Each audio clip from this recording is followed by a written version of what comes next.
Welcome back, everybody. In today's presentation, we're going to be talking about how to register a small business. Registering a new business is an important step because it makes your business official, legal, and protected. In the table of contents, we are going to be covering three key subjects. Number one is getting an EIN, also called an employer identification number. Number two is registering for state tax ID numbers. And number three is filing formation documents, also known as articles of organization. All right, let's talk about how to apply for an EIN number, also known as employer ID number. Visit the irs.gov website and look for the blue button that says Apply for an EIN. Choose the legal structure you're going to use. If you're not sure which one, please see one of my other videos about choosing a legal structure. In this case, we're going to select Limited Liability Company, or LLC. Choose how many members are going to be in your LLC. If it's just you, select one. Choose the state where your business will be located. On the next page, you're going to be asked, why is the single member limited liability company requesting an EIN?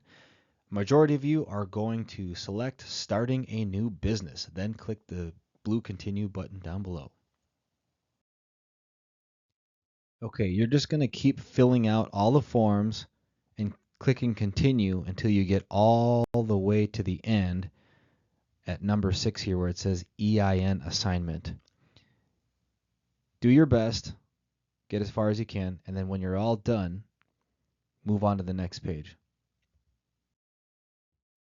When you've completed every step, at the very end, you should get a document like this. It's going to have your business name, your business address, and most importantly, your EIN number. 100% you want to save this information somewhere safe on your computer, or even print a physical copy and keep it in a safe. All right, next, let's get into state tax ID registration. You're going to want to visit the Department of Revenue website for your state. In my case, I'm going to use the Minnesota Department of Revenue. I'm going to click Register for Tax ID Number. I'm going to look at the requirements and where it says, what do I need to continue? And then I'm going to click Next. On the next page, you're going to select the business structure that you want. Most people will use LLC, one member. Click the drop down and select the return type.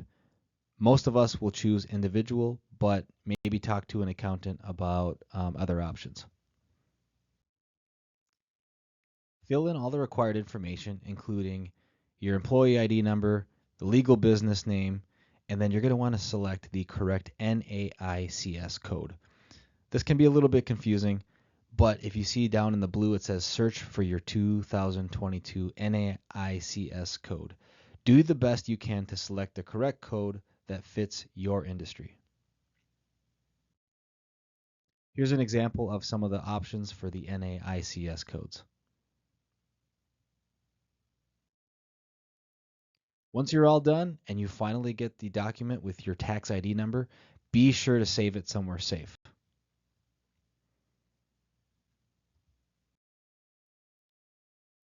All right, let's get into file formation documents. You're going to want to visit the Secretary of State website for your state. In my case, again, we're going to use Minnesota. I'm going to click on the link for Business Filings Online. Choose the appropriate legal structure for your business. In most cases, you'll probably end up selecting Limited Liability Domestic. On the next page, you're going to want to verify name availability by typing in the business name in the search box and then hitting search. If everything's good, you'll get a green window that says the name is available. If so, click the File Limited Liability Company button down below. On this page, you have the option to add a registered agent. A registered agent is basically a third-party address that can be different than your home address to provide some privacy. If you do not want to use a registered agent, select the next button down below. On this page, you're going to add your mailing address and then select next. On this page, we have the option to add an attachment.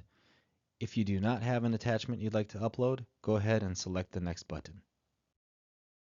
On the delivery information page, this is where you can add your name and other contact information where your documents can be sent. Once you get your certificate of organization, be sure to save this somewhere safe. May also be a good idea to print it physically and keep it in a safe. Once you lose these, or if you forget to save these, you can probably get them, but you may have to pay, and then it's kind of a process. The easiest time is the first time. Thanks for watching, and stay tuned for the next video.